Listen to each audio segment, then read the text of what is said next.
Plaisir de vous avoir avec nous dans ce nouveau numéro de Gatigo. Madame, Monsieur, bonjour et bienvenue. Dans un communiqué lu à la télévision nationale ce 13 août, les nouvelles autorités militaires du Niger ont manifesté leur intention de poursuivre le président renversé Mohamed Bazoum pour haute trahison et atteinte à la sûreté du pays. Par la même occasion, le CNSP a démenti les allégations selon lesquelles l'état de santé du président Bazoum se détériorait. Nous écoutons le porte-parole du CNSP. Les transitions tiennent à informer l'opinion publique nationale et internationale que depuis les événements du 26 juillet 2023, des allégations des plus fantaisistes et mensongères sont véhiculées par certains lobbies en relation avec des responsables politiques ouest-africains au plus haut niveau et de leurs mentors internationaux.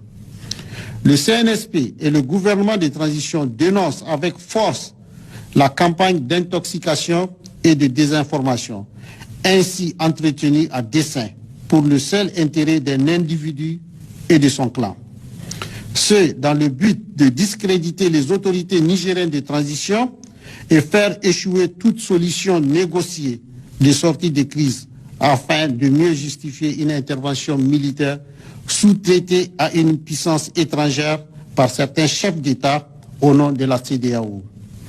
Les autorités nigériennes de transition regrettent cette attitude d'une certaine communauté internationale qui consiste à manifester sa solidarité vis-à-vis de quelques politiciens du régime dessus et en même temps manquer d'empathie envers les populations nigériennes durement éprouvées par les sanctions illégales, inhumaines et humiliantes de la CEDEAO qui vont jusqu'à priver le pays de produits pharmaceutiques, des denrées alimentaires de première nécessité et de fournitures en courant électrique. Le CNSP et le gouvernement de transition saluent la résilience et la solidarité du peuple nigérien qui fait preuve d'une grande dignité face à cette épreuve, dont il compte tirer toutes les leçons qui s'imposent et en sortir renforcé et grandi. Le CNSP et le gouvernement de transition rassurent les Nigériens que, sur instruction du président du Conseil national pour la sauvegarde de la patrie, chef de l'État, son Excellence le général de brigade Abdourahmane Tchani, toutes les dispositions urgentes sont en train d'être prises pour atténuer au maximum l'impact des sanctions de la CEDEAO sur nos vaillantes populations. Enfin, s'agissant des responsables du régime dessus interpellés, le CNSP et le gouvernement de transition réaffirment leur ferme volonté de respecter nos lois et règlements, ainsi que les engagements du Niger en matière de droits de l'homme, et ce faisant, de les traiter avec humanisme, conformément à nos valeurs traditionnelles et religieuses. En ce qui concerne le cas précis du président déchu, le CNSP et le gouvernement de transition invitent toute personne de bonne volonté, épris de paix et de justice, à s'interroger sur la sincérité de sa prétention à soutenir qu'il est séquestré. Alors même que les militaires n'ont jamais investi sa résidence présidentielle et qu'ils disposent encore de tous les moyens de communication.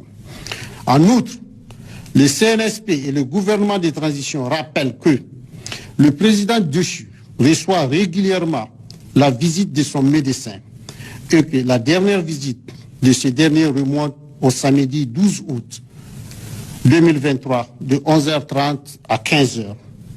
Aussi, après cette visite, le médecin n'a soulevé aucun problème quant à l'état de santé du président déchu et des membres de sa famille, tel que d'ailleurs confirmé par un message de l'intéressé à ses proches et aux médias internationaux.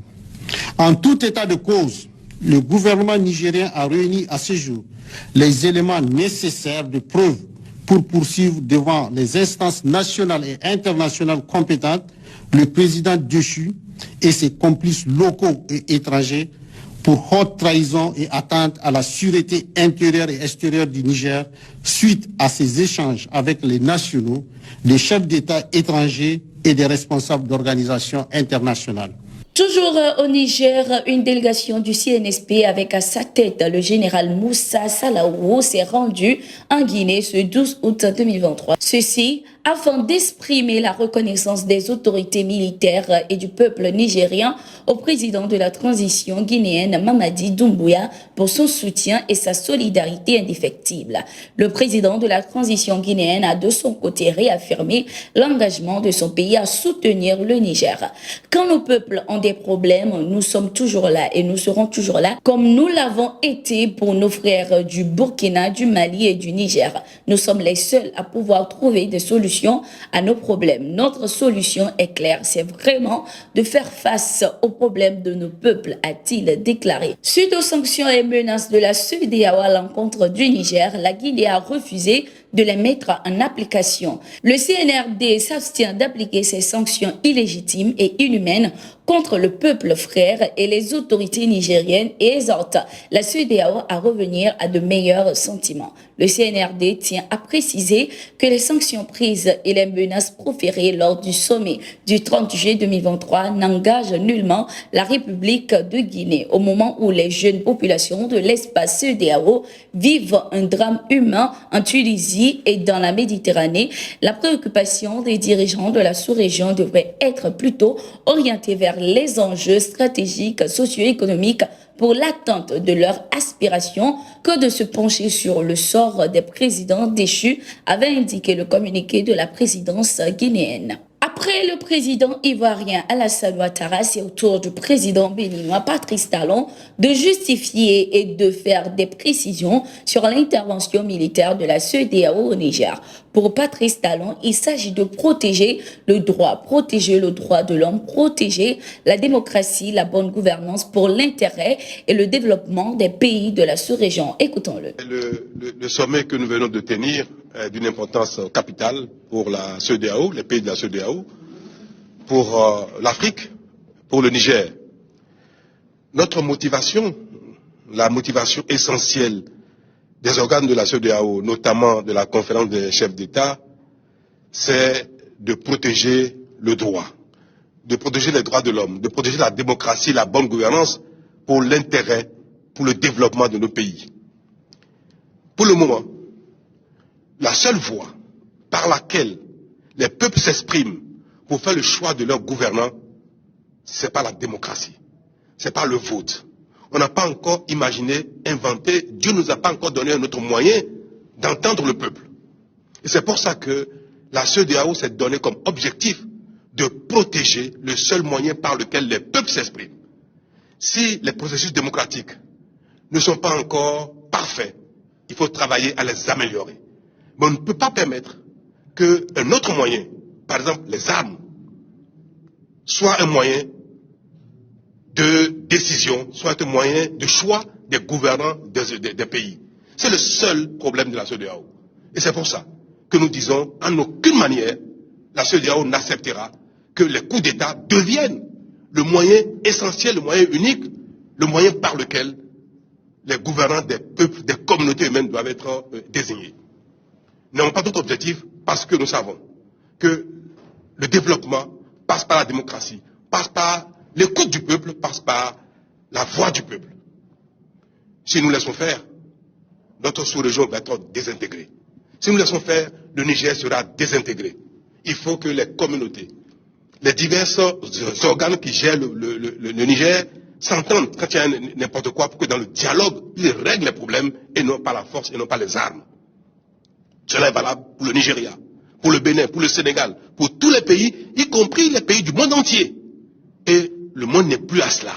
Le temps où les armes, la force règlent les conflits, ce temps est révolu, ce temps est dépassé.